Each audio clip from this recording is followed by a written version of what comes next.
Ready? Hashem should give us a bracha and we should say the right things, the right people, right time. Really? Breathing the love, breathe out the stress.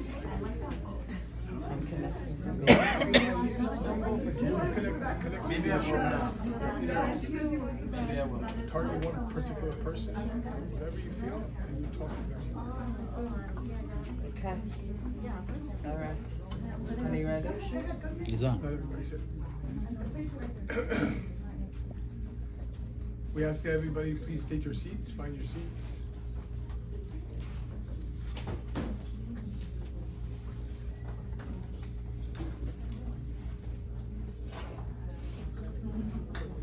Your parents in the front row. Your parents in the front row. My biggest fans. It's amazing. You live right here at the biggest fans, right? You're the ones that get to see what all they accomplished. May we have that opportunity. Amen, amen.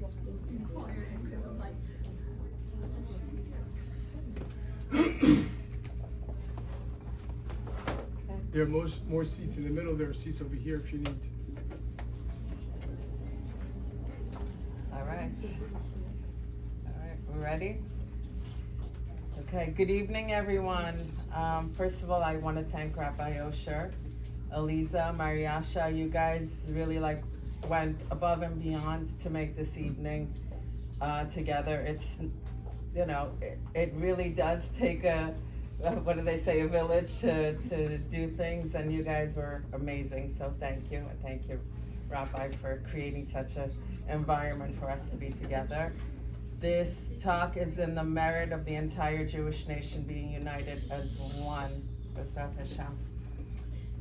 Okay, so our talk tonight is going to be a little bit different than what you may be used to. What we intend to do is like a combination. It's a perspective of a life coach, a psychological, sociological, and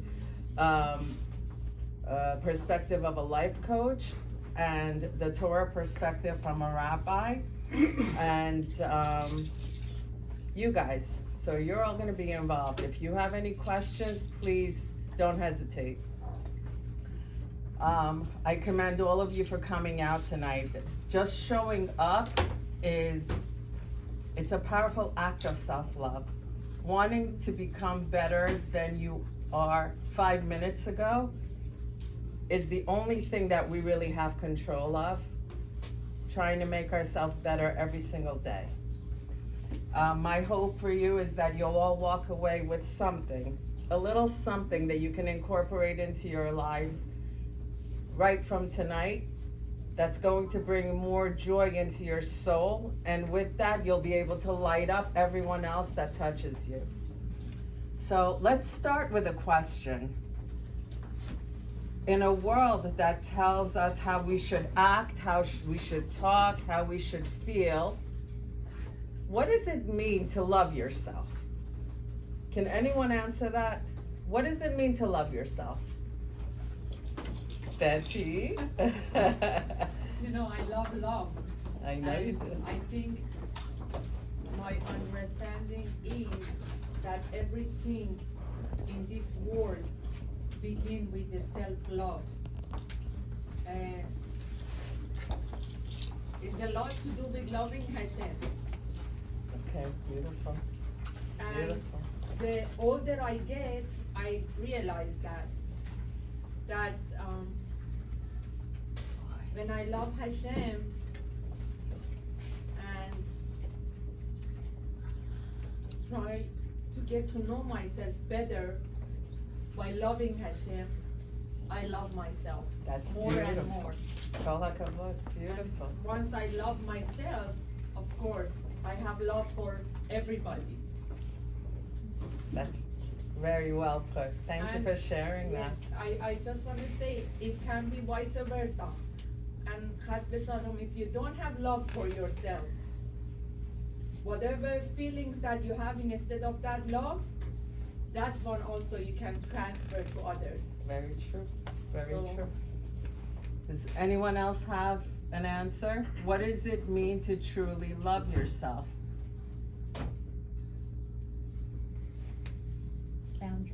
I like boundaries. Boundaries. Nice. Coming from a doctor, I love it. So the first step, yes, Joshua, go ahead. Accept your faults. To acceptance. Acceptance of faults. Very good. Very good. These are all parts of loving yourself, absolutely. The first step to truly loving yourself is to stop all criticism. Just stop it. Make a vow to yourself going forward that you will stop criticizing yourself. As a side effect, once you stop criticizing yourself, you will stop criticizing others as well. And let's be honest, how often do we look at a picture and say, oh, did I really wear that? Is that what I really look like? Look at my hair, look at, am I that fat, that skinny, that tall, that short? We criticize even a picture to death. Meanwhile, that same picture is hanging up in your mother's house like it's a piece of art, right? It's time for all of us to start looking at ourselves like our biggest cheerleaders do. The second key to loving yourself, stop scaring yourself. How often do we terrorize ourselves with thoughts of, what if this happens? What if that happens? And the WPTs, what people think, right? Or what we think people think, because you can't really know what's going on through someone else's head, right? So these what ifs and the WPTs, they stop us in our track. They don't help us to go forward. They don't help us to connect. They keep us from enjoying the relationships that we're in. And let's all be real, right? We're all very, very creative. If there's no obvious thing to stress about, we'll invent one. Think of it this way. Thoughts are like drops of water. 1 drop, 2 drops, you can wipe it right off with a paper towel. But imagine, drop, drop, drop. Soon this table's gonna be full of water, then the floor is gonna be full of water, then you're standing in a puddle, then you're standing in a lake, and soon you're covered like an ocean, just treading water to stay alive, right? That's how negative thoughts work. But there's good news. All you have to do is step to the side and create a new puddle of positive thoughts and swim in that. You may have heard of the saying, think good and it will be good. This is not just wishful thinking. This is a spiritual practice. It's a mindset shift. It transforms your reality. Positive thinking is not about ignoring reality. It's about choosing how we interpret that reality. So let's be honest, for many of us, thinking positively is not natural. It just doesn't come naturally. Life, our experiences, even generational conditioning has brought us to the point of just thinking negatively about everything that is happening in our world. But tonight, I want to walk you through 7 practical tools that you can incorporate into your life that's going to rewire our minds so that we begin to think naturally, more positively. But before we go through the practical steps, Rabbi Osher, can you please share with us the Torah perspective on what it means to truly think good and how that mindset impacts our spiritual, emotional, and physical well-being? Thank you so much. There's a great anecdote. Back in the old country, there were a couple of thieves. Wherever they could rob quietly, non-violently, they would endeavor to do so. One day, they got word that a certain walnut factory has a tremendous amount of loot of walnuts. And incidentally, the guard changes exactly at 12 in the morning. So they plotted that at 12 o'clock in the between the guard changing, 12 and 10, 12:10, they're going to go and ransack the place, rob the place, and get out. Indeed, it was a success. They brought all the walnuts in bags. They ran out looking for a place. Where could they divvy up the loot? Where could they divide up between themselves? The quietest place in the entire town was a cemetery. So they decide to go to the cemetery in the middle of the night and start counting. One of the robbers had a good idea. Listen, the gate over here, we need to put something to alarm us if anybody else walks in. So they put 2 walnuts in their shells on both sides of the gate. So if anybody opens up, they'll hear the rattling. And then they proceed to count. This one's for you, this one's for me, this one's for you, this one's for me. 20 minutes into this, the custodian of the cemetery walks by, and all of a sudden he hears this noise. This one's for you, this one's for me, this one's for you, this one's for me. And he paralyzes with fear.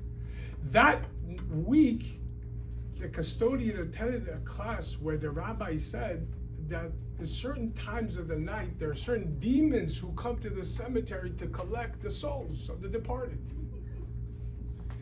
The custodian is listening and he's beside himself. Figures, I need to run to the rabbi, wake him up, tell him that the demons are here. Goes to the rabbi, Rabbi, you gotta wake up. The demons are collecting souls. They're divvying up souls between themselves. So, Rabbi, what? He says, let's go, I'll show you. They come to the gate of the cemetery, and indeed they hear, this one's for you, this one's for me, this one's for you, this one's for me.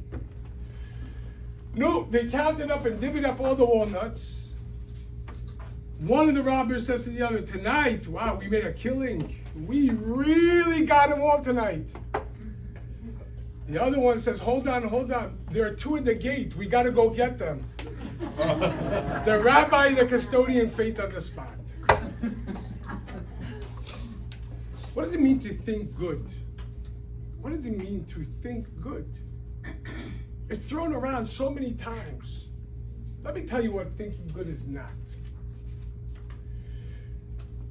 Suppose you have an entire bottle of alcohol. You open up this bottle and you pour it into a little shot glass.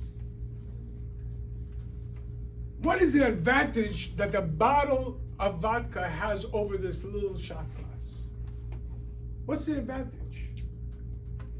What's the advantage? What advantage does it have? What? More volume. As more, a lot more. I don't know how many 10 times more, 20, 30, whatever it is, but a lot more. What advantage does a little shot glass possess over the bottle? It's full. It's complete. It's full. When it comes to looking at our lives, sometimes we look at the cup half empty, half full. So if you're a pessimist, it's half empty. If you're positive thinking, it's half full. If you're a physicist, it's air and water. But this is like post-processing. You got to tell yourself stories. You got to revise the entire story in order to be okay with the very fact that you only have a half a cup. But deep down inside, you say, come on, it's only half. No matter what stories I tell myself. What happens if you take this full shot glass and pour it into a tall glass of water? What is it going to appear like now? What is it going to look like? It's going to look like it's empty. Now the fact is, it's not empty. Because before in this little shot glass, it was perfect, it was whole, it was complete. But for whatever reason, you decided to put it into a taller glass. Now, because of the setting, it looks that's like there's a deficiency. Positive thinking, first and foremost, is not La La Land.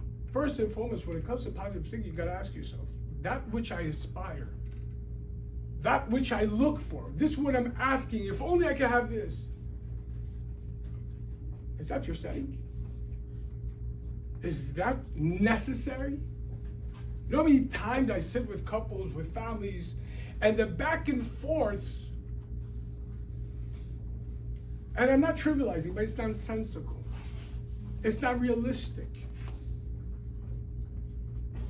It's very important to have a realistic view of life, one which is purpose aimed, meaning aimed, relationship aimed, self-love, self-alignment. Is all of this necessary for my alignment? Or is all of this necessary because I feel misaligned and now I need to bring something more to make me feel better? Which inevitably is going to take away from me and my judgment. What is positive thinking? Torah instructs us of a mitzvah called bitachon. There's a mitzvah to have faith in God, which is to accept that everything that we experience, all the ups and all the downs, it's all God.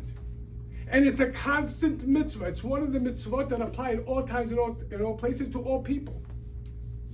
So no matter what you're viewing, you're constantly in real time have to tell yourself that this is God. Positive, or that which seems the opposite. Because it seems the opposite, but from a good God, as the Torah says, it's the nature of good to bestow good. God is the ultimate good, and therefore everything he does is good. Faith, in its raw form, is accepting something that makes absolutely no sense, not rational sense, not emotional sense, but nevertheless, this is absolutely true. This is faith. I accept that the Lord works in mysterious ways. I do. That's faith. Emunah. Positive thinking is altogether different. It is also a mitzvah. The Torah is going to tell us in the upcoming Parshiyot, when the Jewish people, Moshe Rabbeinu, on behalf of God, tells the Jewish people, you're going to come to a land where you're going to be confronted by great enemies, stronger enemies within you. Outnumbered you're going to be, outweaponed, out-chariots. But don't fear them because God is with you. What does that mean? The mitzvah of trust, of thinking good, it's a mitzvah. It's a way to connect ourselves to the divine, the finite to the infinite. But it does go against the human grain. Any mitzvah that we're commanded essentially goes against our grain. Otherwise, we wouldn't have to be told to do it. The mitzvah of trust is specifically when a person confronts a situation which reveals no plausible, rational, logical, practical way to deal with it. When the doctors and lawyers and this one, they all tell you no, no, no, that's when the mitzvah of trust begins. What is the mitzvah of trust? Unlike faith, faith requires us to accept. Trust, as the coach just said, think good and it will be good. This is a teaching from the third Lubavitch Rabbi, the Tzemach Tzedek. Specifically in a situation where someone's son was very sick and the doctors all but gave up hope. And this disciple of the Rabbi traveled to Lubavitch, not even knowing if his son is still alive. Coming into the Rabbi's chambers in the middle of the night, bursting out crying. The Rabbi looks at him and says, "What's the dilemma?" He says, "My only son is sick and I'm not even sure he's alive because the doctor says he has a few hours or days to live." The Rabbi looked at him and says, "Trach gut v'zayin good." You think good and it will be good. And as we're going to be exploring, our Rabbi explained that our thoughts are not incidental. Perhaps science is only coming to the beginning stages of measuring brainwaves and frequencies that we emit as we're thinking. But as Kabbalah and Torah tells us, and we're going to be exploring this tonight, your thoughts are not just private for yourself. Your thoughts actually generate the reality that you live in. You are the master of your reality. What is a great expression?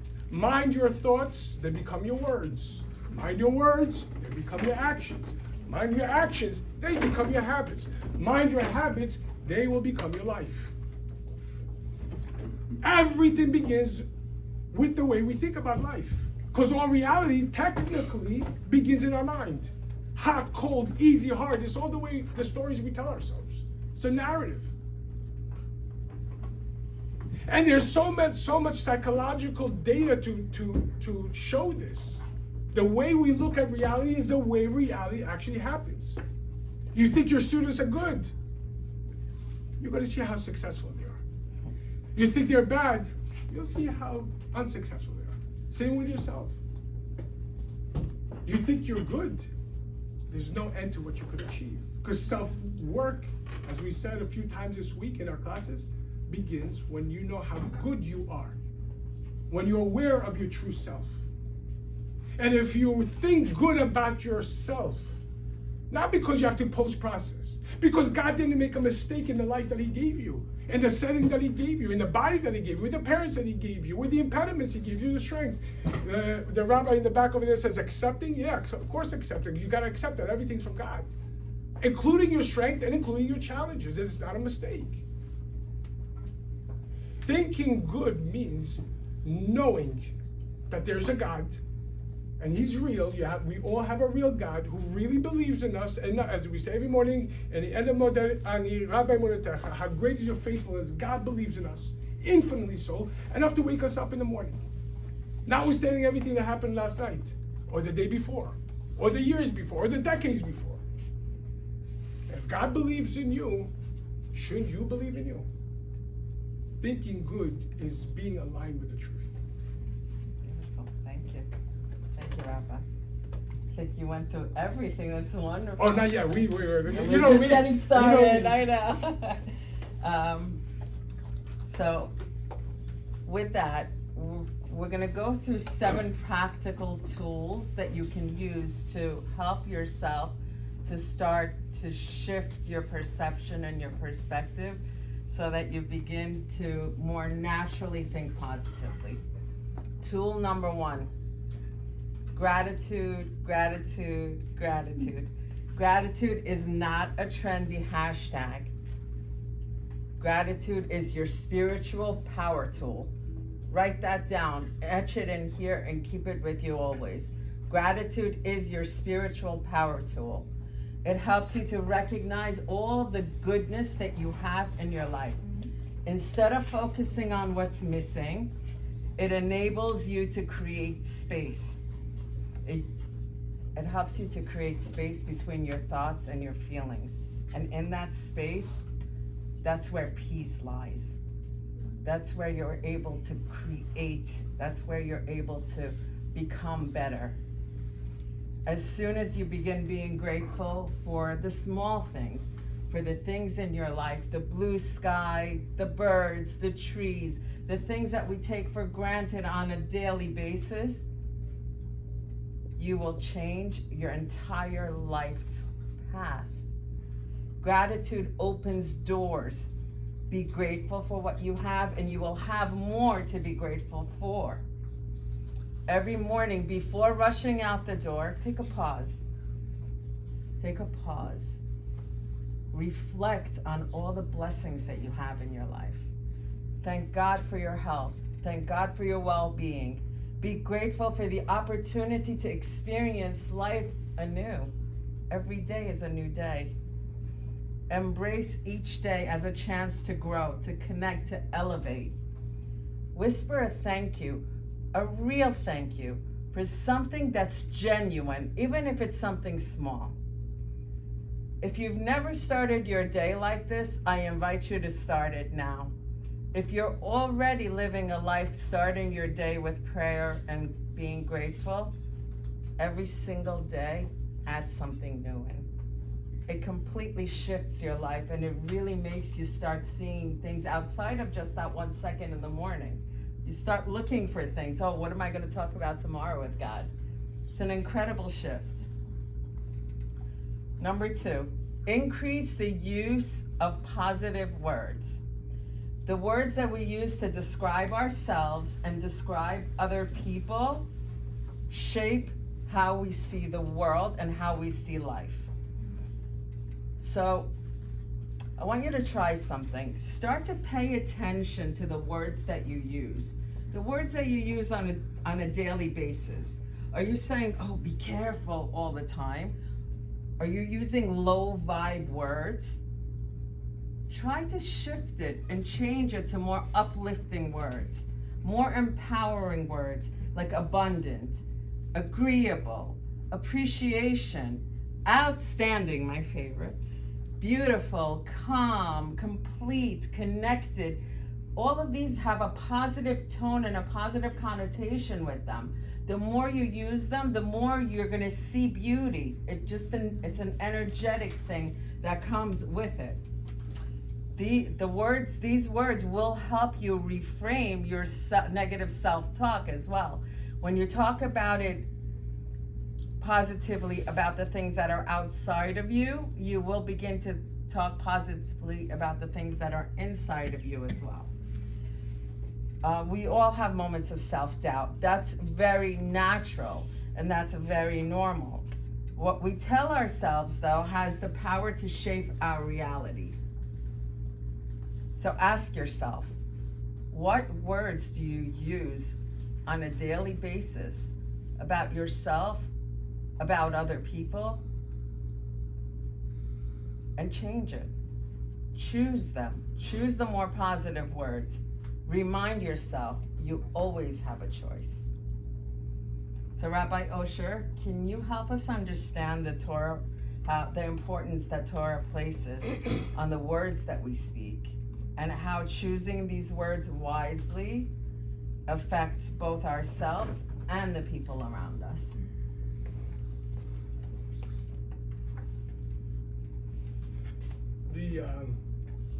In describing the tiers of creation, the Torah says there are 4 tiers of creation: the inanimate, the plant life, animal kingdom.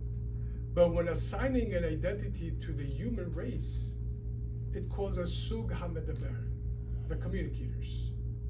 Essentially, we are communicators. What is the value of communication? When you think about it, plants actually do communicate, it's proven. Animals certainly communicate amongst themselves. Why are we the one that's called sug hamedaber? Because while all of those tiers communicate, they communicate survivability, instinct. That's it. Human beings are the only one that are able to choose to communicate beyond instinct. There's survivability, and then there's life. Hasidus, Kabbalah explains that communication reveals that which is in the mind, that which is in the emotions. But deeper than that, words, the power of speech emanates from an exponentially higher place in the soul than the power of thought and the power of emotions. We all know that the more we communicate in a certain style, the more we amplify whatever we're saying. For example, the more you tell someone how much you love them, how great they are, and so on and so forth, the more you feel it, the more intense you feel it. What is a sgula? What is the antidote to stopping a fight dead in its track? Stop speaking. Because the more you speak, the more you reveal, the more amplified it becomes. Words have absolute power. If thoughts generate reality, words solidify that reality. They reveal that reality. Indeed, the Torah tells us when Moshe Rabbeinu killed that Egyptian guard when he was beating that Jewish slave, and the very next morning the Jews themselves told him, when he tried to intercede, when they were fighting, they said, "Who died and made you boss? What do you think? We don't know who you are. We're going to go tell power on you." What does the Torah say? Moshe became frightened and he said the matter has gotten known. Of what consequence it is to us, but rather the Torah is telling us something powerful. Because Moshe was afraid in his mind, positive thinking begins in the way we position our thoughts. What thoughts we allow and what thoughts we don't allow. What do we focus on, what we don't focus on? What's reality, what's not reality? Words, however, reveal that and amplified it, solidified it in the world in creating. So the Hasidus explained because Moshe was afraid, it didn't have trust in God in that moment for whatever reason. And not only that, he said, the matter has gotten known. He said it. The very next part of the verse, and Paro heard about the matter with Moshe and the Egyptian guard. In other words, his fear, his words of fear, allowed Paro to hear about it. And Kabbalah explained, had Moshe not be afraid, and how much more so not said it. Not everything has to be said, and certainly not everything negative has to be said. The coach says we have to use clean language. There's a difference between saying something is bad and something is not good. What's the difference? Who knows? What's the difference in saying you're a good person, or you're a bad person, you're good to our children, or to our situation? This situation is bad. What's the difference? Is it not good? Isn't it the same? Who knows? What's the difference in saying good, not good, versus saying bad? Being negative. What's the difference? You're saying the same thing. Yeah. If you're saying like not good, then you're like focusing on the lack of good, and you could try to use it to like try to find the good. But if you say the bad, you're closing yourself off from good. Excellent. When you say bad, you're literally creating a cocoon of energy of negativity. And when you say to someone you're bad or this situation is bad, words reveal and it solidifies. So you're actually making the situation bad. You're actually eliciting negativity in the other person. Versus, as I have been sitting over here said, saying not good means there's a bar of good. What do we have to do in order to achieve it? There's work to be done, and that's fine. Speaking positive is not a good suggestion. It's not just a game changer. It's a reality bender and mender. And we have to be aware of the power of our words. Never ever, the Rabbi said something so powerful. Never allow yourself to speak negative in your mind. Self-negative talk. How do you stop it? Challenge yourself as soon as it comes. Say, wait a second, who are you talking to? Who's talking? Who are you talking? Are you talking to the godly soul? Are you talking to the part that God made? That's how you're talking about God's creation? No, you can't. Forbidden to speak Lashon Hara about other people. It's forbidden to speak Lashon Hara against yourself as well. And Lashon Hara is always true. So even if you messed up, even if this, even that, you can't call yourself a mess up. Say, I need to work. But as soon as negative self-talk begins, challenge. Nope, it's not right. It's not going to do anything. It's like an exercise. But you want good, speak good. Can I ask you a question? Yeah. With what's going on in the city and the situation, the political situation, how can you make it good? How could you make it good? Yeah, like. Because it's really bad. Well, when you think let's just say on the most rudimentary level. Let's just say on the most rudimentary level. One of the objective goals of a terrorist is to terrorize the victims into fear as a way of manipulating them. The terrorist, the evil in this world, is not besides the point. It's God giving us an opportunity to actually requesting. Only question, how do we hear their message? From which ears are we listening? The animal, so the ego is going to be terrorized. I'm afraid they're going to take from me. I'm not sure. I'm not sure what's going to happen tomorrow. They have, look at all the movies, the Marvel movies, here's superhero, the end of the world kind of movies. It's scary because there's some monster, there's some this that could destroy the world, but there's no God in there. No mention of God. This fear is when there's no God. When you know there's a God, you have faith there's a God, you learn about God, you talk godly, then everything you're looking at, well, yeah, this is evil. You know, we said it several times this week. A foolish person blames everybody around them. A smart person blames only themselves. responsibility. But a wise person blames no one and immediately leaps to action. What can be done now? When we're seeing the world as it is, they're preying with an E upon our fear. It's strengthening. The other side needs a host, like a microbe. Needs a host. And the host is fear. With the antithesis, the medicine, the cure for fear, is emunah and trust. Faith and trust. What do we have to do? Well, very simple. The Rabbi often taught us a little light dispels a lot of darkness. I'm going to ask you a question because you brought it up and we're a community here, but it's very important. We want the world to respect us. We want the world to love us. We want the world to care for our safety. What about in between ourselves? Do we show each other love and respect and I'm secure with you, I'm protecting you? Even the people you have the right to challenge with, they're your family. Do we show this love? Because on a more conventional level, darkness is just an absence of light. You don't go into a dark room and start with a bat or a knife or a gun. Who are you shooting at? What are you shooting at? Find the switch. It's not on this side of the wall. Find it over here. It's not here.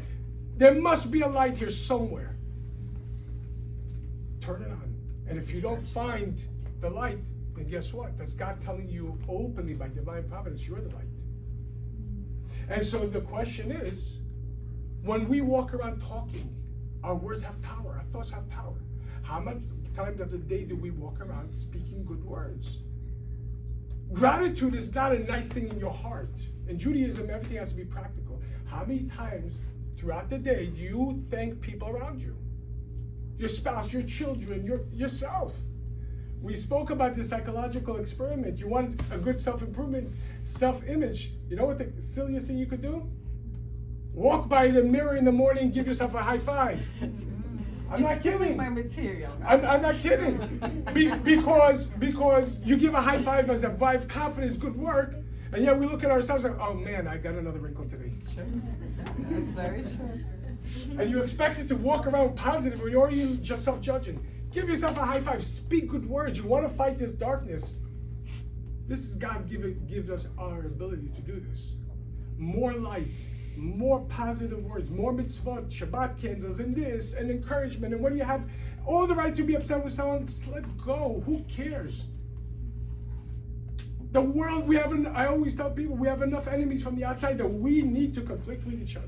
Love each other. No religion, not religion. No frum Jew, not religion. No Orthodox, not Reform. All those are titles and labels that go on clothing. Not on us. Look at every person as precious and talk up to them. Thank you. Thank you. Including yourself. By the way, that question was a great segue to the next section. So, tool number 3, shift your perspective. Faith and trust. Emunah and bitachon. It shapes the way that we feel, the way we think, and the way we connect to ourselves and to each other. But what does it mean to truly have faith? What does that mean? It's not a passive hope. It's an active trust that Hashem is there, always, no matter what. It's knowing despite the uncertainty, despite the pain, despite the problems, despite the challenges, that there's meaning behind everything. Faith means letting go of the desire to control, right? Because that's what that is.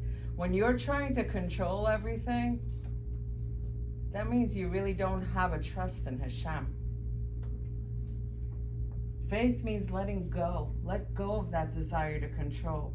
Understand that your job is solely the effort. The outcome of everything belongs to Hashem. You have to do your effort to do the best that you possibly can. But the outcome at the end of the day is Hashem's.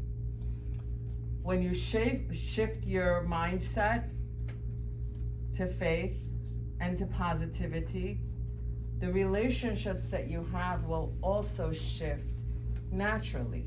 They will transform effortlessly.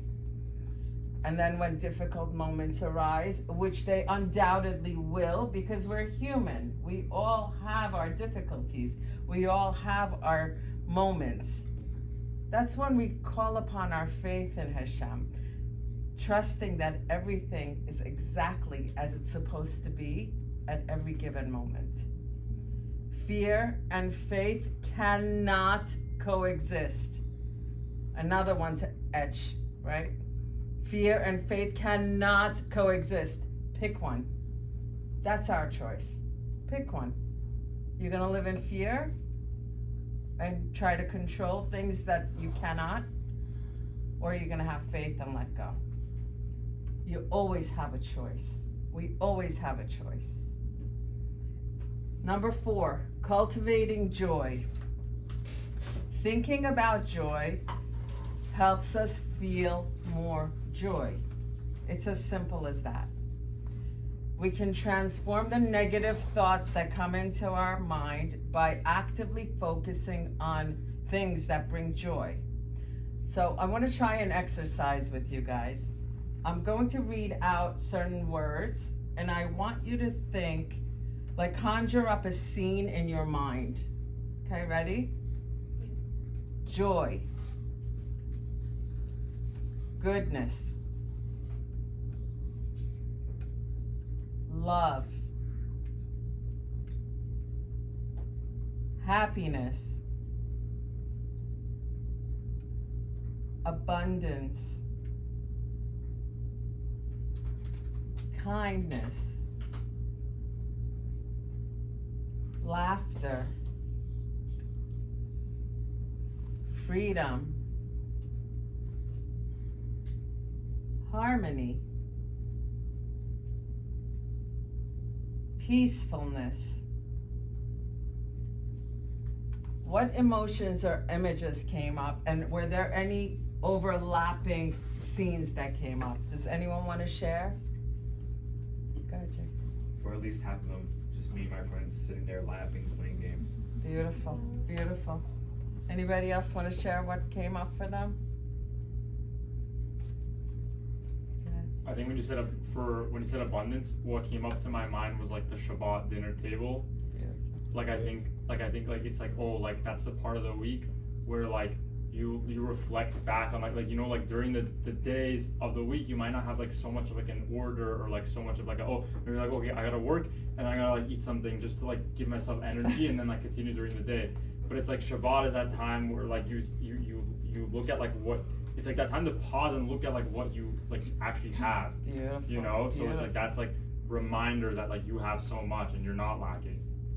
Beautiful, beautiful. So for all of you, whatever image came into your mind, especially if it's an overlapping image, that is your joy trigger. Remember it. And anytime you need to bring a little bit more joy into your life, go back to that scene. Go back to that scene in your mind. Scientific research shows that meditation and prayer increases physical healing and emotional well-being. So I'm wondering, would you guys be up for doing like a 5-minute meditation that is known to increase joy? Yeah. We up for that? Yeah. Yeah. All right, amazing. Rabbi, you okay with that? Okay. All right. So this meditation is especially powerful when someone is feeling overwhelmed or anxious by their own thoughts or from something that's going on the outside. Okay? Ready? Everyone sit up tall. Close your eyes gently. Take a deep breath in, hold it, and slowly exhale out. Let your shoulders drop. Let your jaw soften. Let yourself arrive right here, right now. You are safe. You are held. You are ready. Now imagine yourself walking walking toward a beautiful garden. The air is warm, the breeze is gentle. You hear birds singing softly in the distance. As you step through the gate, you notice the colors around you. Lush greens, soft pinks, golden light filtering through the trees. You walk slowly, barefoot on the earth. Feel the ground beneath you. It's solid, it's nourishing, it's alive. You can take energy from that. Ahead is a small pond, still and clear. As you approach, you can see your own reflection, not just your face, but your essence. You see strength, you see softness, you see possibility. Now look into the water and notice the colors that are swirling beneath the surface. Green helps things grow into abundance through envy. Envy motivates all life. Sense the different shades of green. Feel the beauty of the light green and the purpose of the darker shades. As you look further, you see the color blue. Blue is like the sky over all things, filled with truth. Sky blue is the color of beginning. Blue is the color of God's presence, His Shekhinah. Shift your assemblage point into the color purple. Purple is mysticism and royalty. Visualize blue and white garments laid upon your body, with a crown upon your head. Before you is your castle, and within it is your greatest treasure room. Proceed towards the room. When you reach the door, notice that you have a key in your hand that will open that lock.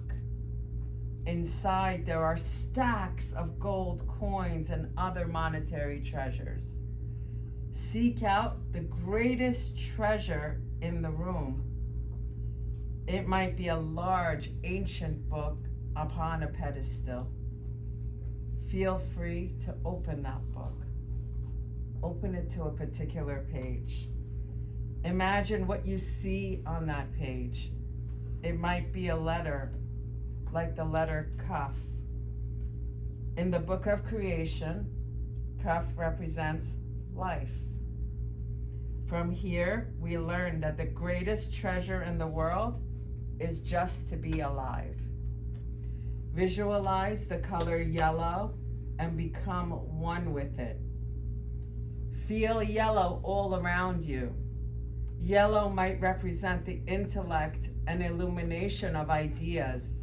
Yellow overwhelms all personal deception. It may dissolve the delusions of one's own identity, and there may be dissonance while remaining in its glow. Let it fill your mind with light and with direction. Shift to the color orange. Orange is sensuous and relaxing, succulent like an orange. Orange nourishes the emotions and calms the nerves, and is regenerating for the body and the soul. Feel it flow through your chest and your belly and your heart. From the corner of your eye, you notice the color red. Strength, color, courage, boundaries. Red reminds you that you are powerful and you are protected. Let it ground you in the truth. Now move out of the colors and back into your enchanted garden. Step away from the pond and walk deeper into the garden. You find a path lined with glowing stones. Each one represents a moment in your life that shaped you. Some are smooth, some are jagged, all are sacred. Step out of the garden and back to the present, feeling renewed. Take the gifts of the colors and their lessons with you. Now take a deep breath in, hold it, and exhale slowly. Begin to return to the present moment. Feel your body in the chair, wiggle your fingers and your toes. When you're ready, open your eyes. Everybody good? Everybody back here? Okay, so let's continue. I have this meditation and other meditations recorded. If anyone wants them, just send me a text and I will forward it to you. Okay, we continue. Number 5, read or listen to podcasts on positivity. There are countless resources, blogs, podcasts, WhatsApp chats, posts, dedicated to optimism and positive thinking. Your feed is your frequency. Choose the podcasts, blogs, posts, even music that are going to nourish your soul and uplift your soul. Join groups where positivity is normalized.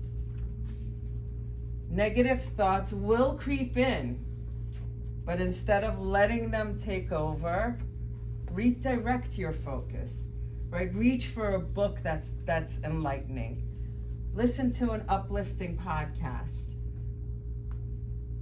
There's so many out there.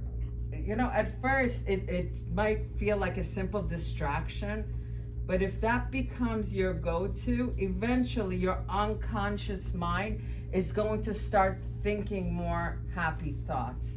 And when positivity becomes your default setting, you're gonna naturally start looking for more positivity in your day. And with that, when you're looking for it, that's the energy you're putting out, and that's what will come more and more into your life naturally, into all areas of your life. Okay, so the contents we listen to are powerful tools for our healing. Choose what grows you. Simple as that. And remember, you always have a choice. You always have a choice. You can choose to listen to the news, or you can put on something that's going to uplift you. You always have a choice. Okay, number 6, positive affirmations. You know, some people think like a positive affirmation is like a fake positive. They're not fake positives. They remind you of your truth. Positive affirmations, they're like magic for our soul. They're positive, uplifting reminders of how strong and how amazing we each are. Why? Because our worth is not something that we earn. Our worth is something that we were born with inherently. The Torah tells us that God didn't just create humans with his words. He infused his breath into us, right? He breathed life into us, giving us a part of his divine spark. Kabbalah takes this a little bit further and calls this the breath of life, when Hashem breathed a part of himself into us. So what does that mean? That means that we are pure, we are limitless, we are completely good. We are a mirror image of the divine. Think about that for a second. No flaw, no negative thought, no mistake, nothing can diminish your true essence. Your soul shines beyond everything and anything you can imagine. You're much more than just a passing emotion. You are light, you are purpose, you are infinite, and you have infinite potential. So speak positive affirmations. You're not making something up, you're simply reminding yourself of the truth. And as Rabbi so beautifully put it, every time you pass by a mirror, look at yourself in the eye and say something good to yourself. I am fabulous. I am strong. I am worthy. I am capable. I have everything in me that I need to succeed. Today, I choose to be my biggest fan. Give yourself a high five or even a kiss. After a while, that becomes your go-to. Every window you pass by, you're gonna go, and it's beautiful. Trust me, you'll thank me for it later. So now you may be saying to yourself, well, I know how great I am. I don't have a problem with that. But this one did this to me, and that one did that to me, and this one didn't invite me, and that one didn't include me, and that one rejected me. So on and so forth. We all have that, right? But to truly think good about other people, we have to find their godly dimensions. About others. Thinking positively about other people. Even the phone is listening.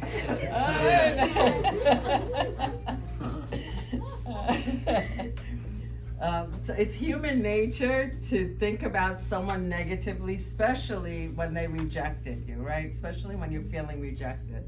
But when we give others the benefit of the doubt, right? Especially when we're feeling disappointed, when we see the good in others, we begin to see better things in ourselves.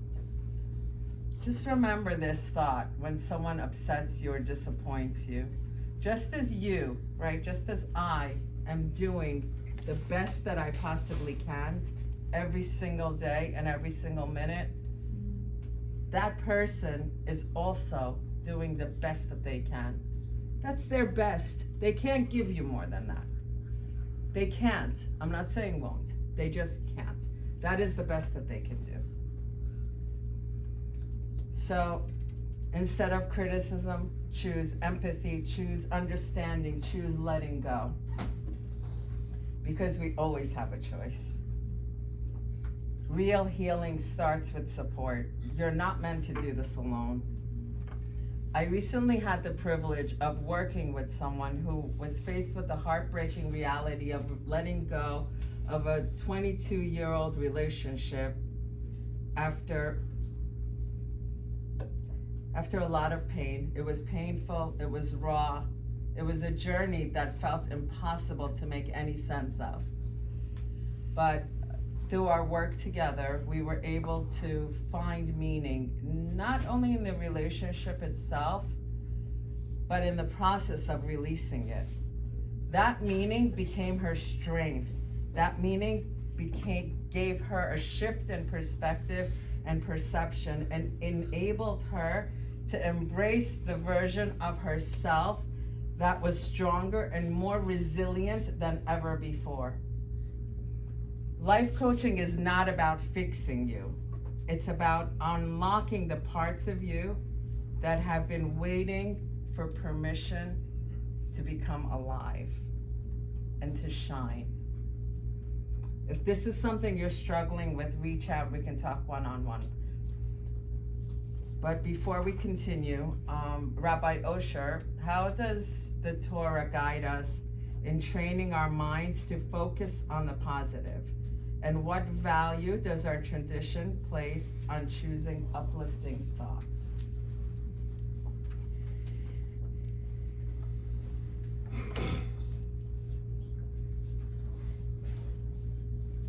There was a great chassid who lived, didn't just survive, but lived through the horrible days of the Soviet Union, KGB, being part of the underground,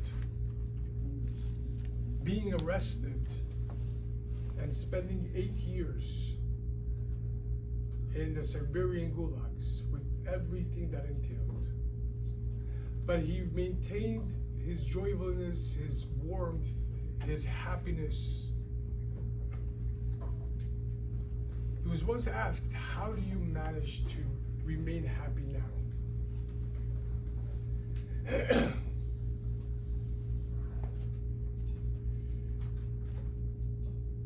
The Torah tells us, and it's coming up towards the end of the year, behold, for I've placed in front of you the good and the life, the death and the evil, and you should choose good. You should choose life. Our sages asked a question, as we discussed several times, a commandment, the mitzvah, is a commandment so far as it's not our natural disposition. It's not voluntary or only commanded regarding characteristics and behaviors, thought patterns, word patterns that are not natural to us. So the question is, when God tells us choose life, well, life comes naturally. You're born and you live. Your life expand and contract. Your heart beats and pumps in and pumps out blood. Where is your choice to live? Our sages explain that the way that Hashem created the world, ones and zeros, yes and no's, the same two sides of one coin. What is life? Life on the most rudimentary biological level is when one seed, when conception, one cell multiplies to 2 to 4, etc., etc. And that process goes infinitely within our entire life. Every second our cells are growing, multiplying. What is death? Death is the cessation of growth. When everything's final. And as soon as that occurred, everything starts withering and deteriorating away. Our sages explain what does it mean to choose life. It's a choice. Every scenario that we encounter, every up and every down, we have to choose. Do I choose life or do I choose the opposite? In other words, if this is what's in front of me right now, how do I grow from this? How do I utilize this? That's choosing life. Because God does not rain evil and negativity into this world. There are there's overt goodness, overt opportunities, and there are opportunities that come from such a magnificently higher place that it's very difficult to connect, but nevertheless, it doesn't take away from the truth. This is good, but it's up to you to mind for it. And Mendel says, I have one of two choices when I wake up in the morning. I could choose to notice the deep hunger and starvation my stomach feels for I haven't not eaten for years. I could feel and choose to feel the scars and the bruises from last night's torture, from the KGB. I could choose to ruminate about the very fact that I might never see my family again. And I'm not even sure who's alive. That's a choice. I could live in that world. Or I could choose to connect to the truth of who I am. And that this is not by accident. I'm not here just by the way. In Hebrew, there's a saying, you don't send small soldiers to fight big battles. The bigger the battle, the greater the soldier. The greater the challenge, the greater the person. You don't give first grade work, Marcel would know, you don't give first grade work to kindergartners. Nor, obviously, you don't give high school work to elementary school students. Each student receives the work that brings out their best. It's going to be difficult because you have to maneuver. Remaining positive and happy and joyful is not a by the way. Those of us who attend our classes here know that happiness is not an end to itself. America says you have the right to life, liberty, and the pursuit of happiness. We don't pursue happiness. God downright tells us serve Him with happiness to the extent that if we're not happy, even if you're shomer Shabbat and kosher and everything else to the strictest letter of the law, but you're not doing so happily, you're not serving. If you're doing so begrudgingly, you're not serving. This thought teaches from Chassidut. Happiness, as Rabbi says in the Tanya, is the fuel for life. Joy and happiness is not an accessory to life. It's not a nice thing if I had it. Because a person who's not happy is tantamount to a car without fuel. It has the technology and the maneuverability, but it'll get stuck very quickly. Choosing life allows us to be happy, allows us to be expansive, allows us to see the expansiveness of each and every scenario. Because as we spoke about before, if it's all based on faith, but it's all God, then no matter what the outside looks like, this is God believing in me so much that this is where He's putting me to stream Him into this world, transform this scenario right now. Like it or not, easy or difficult, well, we never signed a contract with God, or nowhere is it indicated in the Torah that life is going to be easy. Purposeful, meaningful, that's where I come in.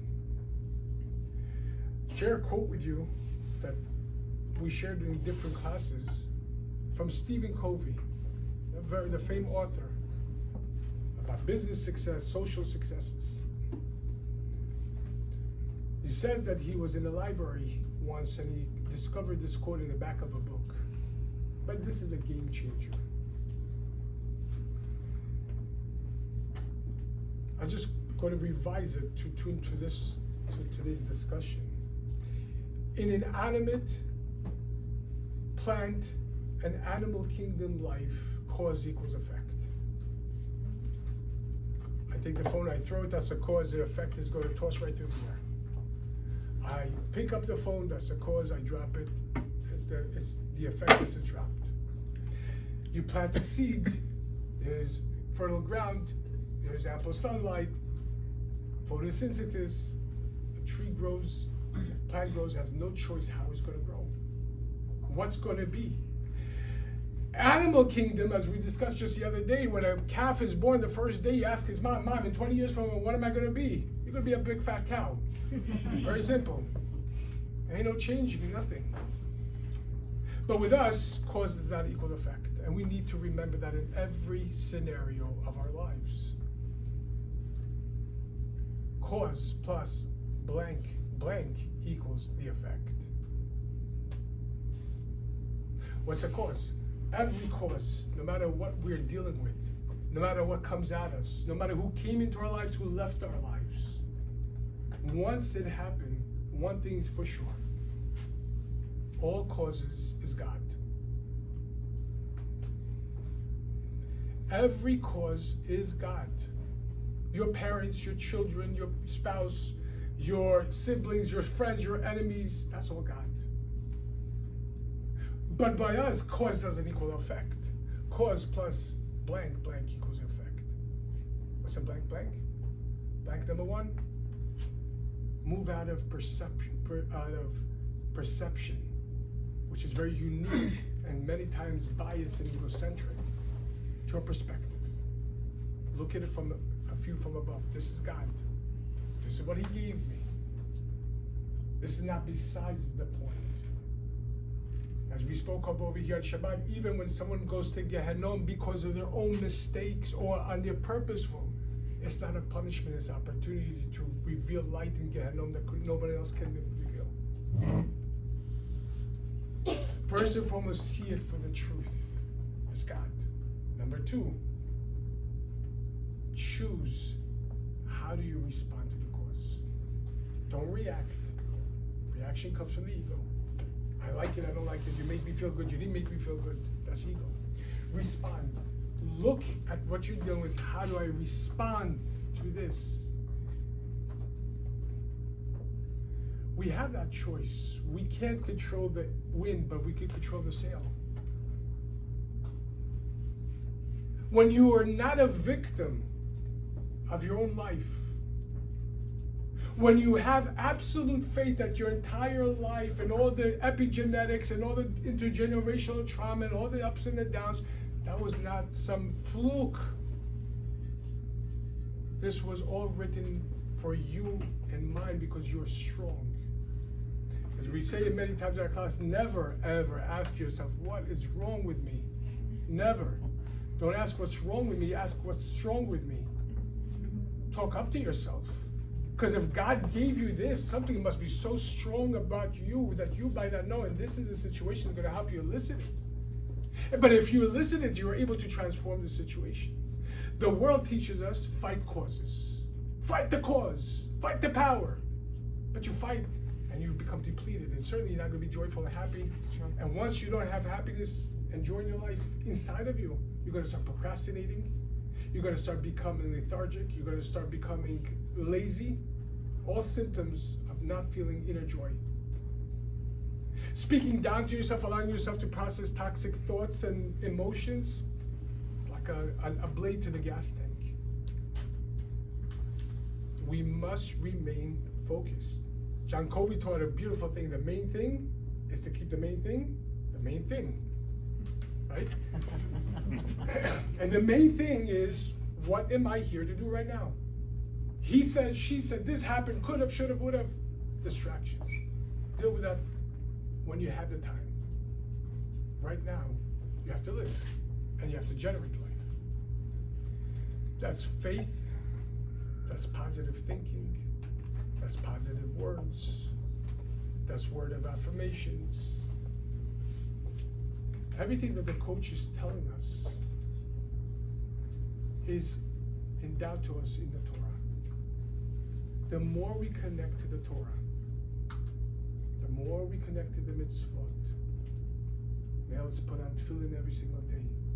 Female light the Shabbat candles. Bring harmony to your home, to the world. Tzedakah, right? Every morning, start the morning with tzedakah. It's one sentence to the tzedakah box. Teach your children, every morning I'm here to contribute light to the world. Connect, as the coach Liz is saying, what are you listening to? Mothers today are so hyper obsessed, and rightfully so. What ingredients are we eating? Microplastic, forever chemicals, and all that stuff. Toxin. Red number blue, blue number red, whatever that is. Well, what about consuming with our ears and our eyes? What are we listening to? Because it goes straight into your bloodstream, straight into your brain.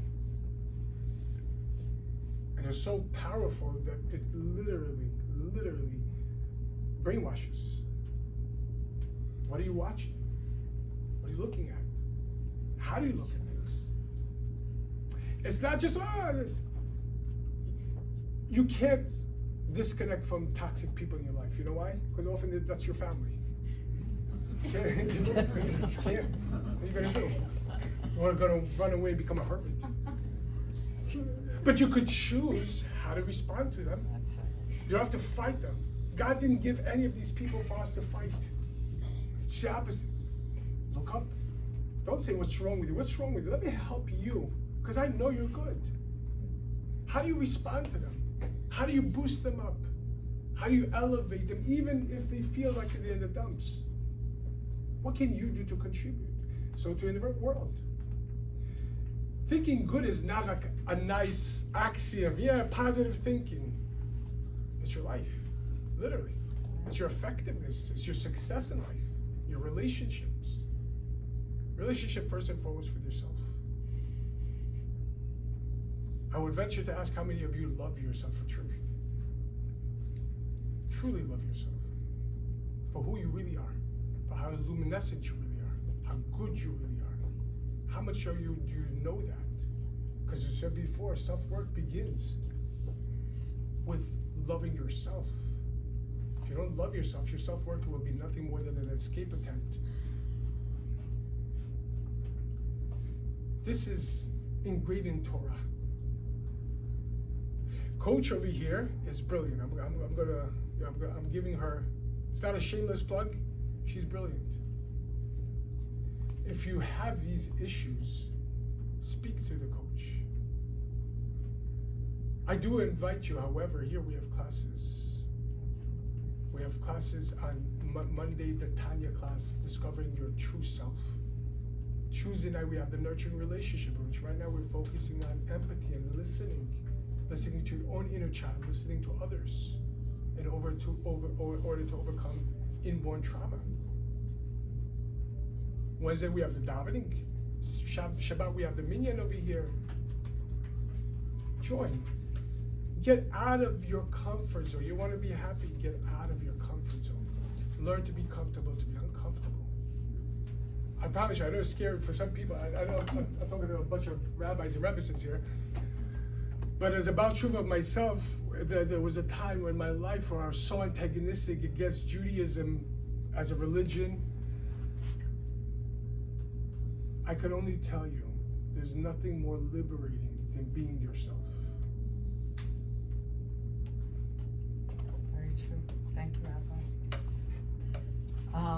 Okay. I think one of the most powerful tools is tool number 7, which is forgiveness. It's probably the greatest form of thinking good, having the ability to release resentment and to embrace compassion. Forgiveness is not about the other person. Forgiveness is about you. It's always about you. It's about acceptance. Forgiveness does not mean forgetting. It means I'm strong enough to understand that you are doing your best, and this is your best, and I accept that.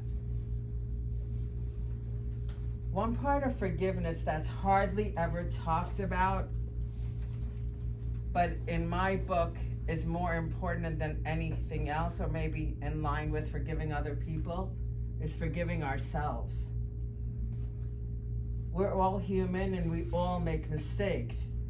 But the problem is, as humans, we don't want to admit that we made a mistake. So what happens is we beat ourselves up for making that mistake, which keeps the problem in place.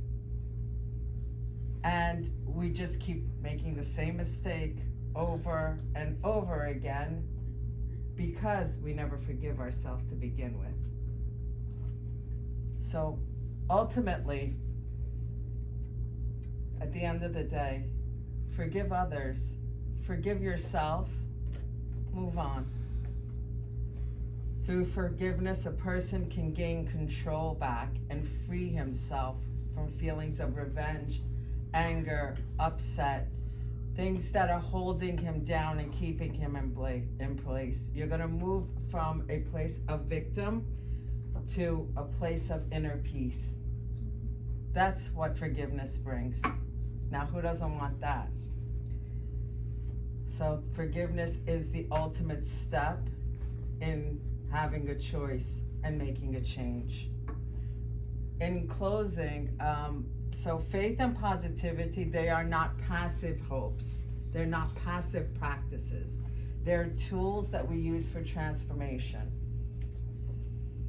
When we choose clarity over doubt, when we choose trust over fear, when we choose connection instead of control, life as we know it begins to align.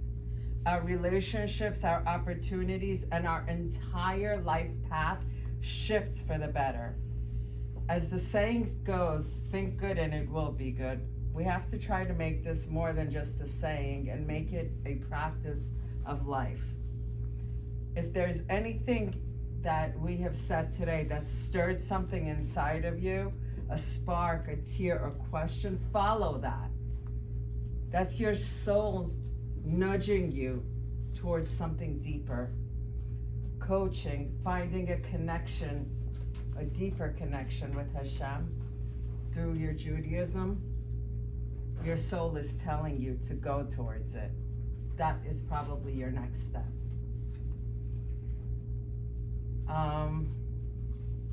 One last thing, I wanted to introduce something that Rabbi and I have been talking about for a while now, and I'm very happy to say that it's coming into being. We are starting a brand new monthly workshop, the first Wednesday of every month, as part of the as part of the Think Good and It Will Be Good series. We're going to do a workshop called The Rabbi and the Coach, and our beautiful moderator, Ilona. And how this is going to work is that you guys all, I think, went into the WhatsApp chat that was created. If not, there's flyers going around. So basically, the first Wednesday of every month, we're going to choose a different subject, and you can all send your questions only to me. No one else will know where those questions came from. I will organize the questions, I will print it out, and I will have our moderator ask the question, and you will get a Torah perspective, and you would get the coach's perspective on whatever question, whatever problem, whatever issue you're facing. We will help you figure it out and deal with it. Because if something that any of you are dealing with, you better believe that other people are feeling it too. We are all here to help each other grow. We're all here to help each other connect and become better versions of ourselves that we were yesterday. And let's grow, let's heal, let's do it together. Ladies and gentlemen, one thing. Number one, we have a chat that we started. It's called the 30-day challenge. And every single day, we get a prompt that invites us to open up our minds and our emotions to the day that we're dealing with. And it's basically a one line you could answer on the chat or just to yourself. You could speak to Eliza or to Mariasha or to the coach to get on this chat. I highly recommend it, being that Menachem Av is coming. As Menachem Av is a month, is the opportunity to transform trauma into personal redemption, Menachem Av. The new challenge is going to be, the new 30-day challenge is going to be focusing on transforming our own inner traumas into positive. As well as Am Yisrael Chai is not just a nice catchphrase. It is very important on the most basic level that each day we are alive. That each day, the Rabbi once instructed the easiest way to do this. Each day, wake up and live throughout the day. Increase one good thought more than you had from yesterday, but quantify it. One extra good word than from yesterday. One extra good deed than we had yesterday. And quantify that. A good word about yourself, a good word about to someone else, a good deed, a good thought. And then get 5 or 10 of your friends to do the same and ask them to spread the light to their 10 friends. A little light pushes away a lot of darkness. But try to put on tefillin if you don't do this consistently. All you have to do is put on the tefillin, say the Shema, take it off. You're saving, as the Rabbi said, soldiers in Israel when you do this, because we're not 16 million plus kin yirbu people in the world. We're one neshama breathing through 16 million plus kin yirbu bodies. Everything we do here affects everyone in there. They need our strength. My son repeatedly asked me, especially when his unit lost a good handful last week in Gaza, please, whoever you meet, ask them to do a mitzvah. So if you could put on tefillin, if you could get your sons to put on tefillin, your husbands to put on tefillin, make sure that tefillin to be kosher. Make sure you have mezuzot on your door. If you want the mezuzah, or you want a tefillin, or you know someone who does want it and can't afford it, we have a scholarship for mezuzot and for tefillin. If someone takes it upon himself to put on tefillin on a daily basis. Shabbat candles. Ladies light the Shabbat candles. And I know Sephardic custom is not to have that the young girls until after they get married. But the Rebbe in 1975, at the heights of the Vietnam War, said, when the world is seething, you gotta increase more light.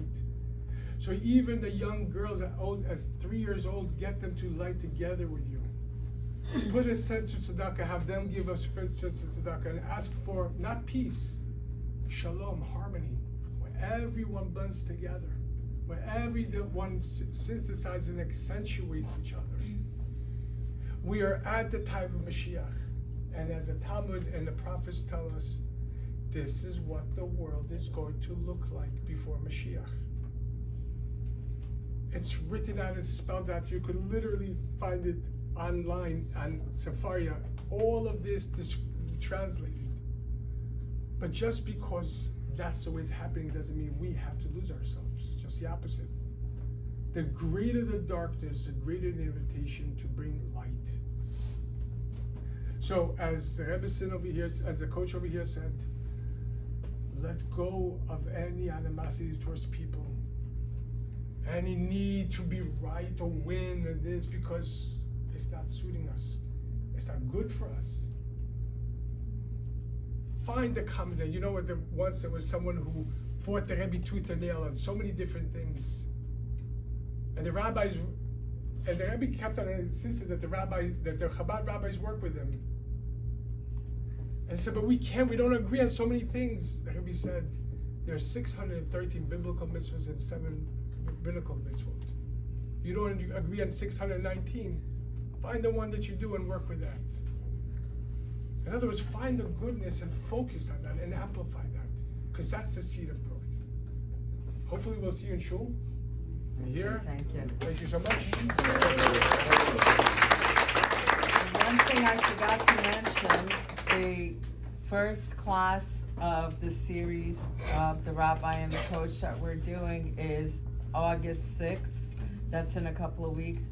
And the subject that we're focusing on is dating and marriage and how to build strong bonds. So singles, married, parents, whatever, if you have any questions, please submit them to me. It's going to be a very good night. We're going to get a lot of aha moments going. Any questions? Does everybody have questions? Any for anything I questions? said? Yes. My question was, like, in a world where there's increasingly more choices, right? Like, we're like inundated by how, like, you know, how many like WhatsApp group chats we're in, and like how many like different things that we could possibly do. Like, you know, there's people that like move to new places and they make a whole life out of it, or there's like people that, like, you know, like I mean, there's so much you can do. There's so many jobs you can do now. We have education, right? How do you like? How do you have faith that like you're doing the right thing, that like God is like kind of leading you towards the right path, or like to make the right choices? That's an excellent question. In a monumental letter, the Lubavitcher Rebbe addressed this particular point with a great analogy. It says, suppose a person is sitting in the middle of a corridor, and to either side of them there are there's doors. One door leads to a room full of delicacies, and the other one is a burning furnace. And he's starving. Which door does he choose? Which one? The delicacies. Is that a choice or predisposition? Predisposition, more or less. Although there are two doors, there's not even one choice. There's selections. Where a choice is when, in the same scenario, there's a room full of delicacies, and in a room, instead of a furnace, is a sandwich. Those delicacies are kosher, or they're not kosher, or they're stolen. And this sandwich is yours and it's kosher. Now you choose. Which one reflects off of me? A choice is an expression of your true self. Because if I want a phone, and my phone, and there could be different phones here, and a paper, there are many things I can select. But none of them are my choice. I know what I want, based on me. A choice is an expression of who am I who's the real me, that I should choose this over this. And for this, you have to ask Hashem, Hashem, give me the bracha that I should think and say and do the right thing with the right people, at the right time, in the right manner. Amen. Thank you. Thank you so much. Thank you. Thank you, Rabbi. It was amazing. You got pictures of that?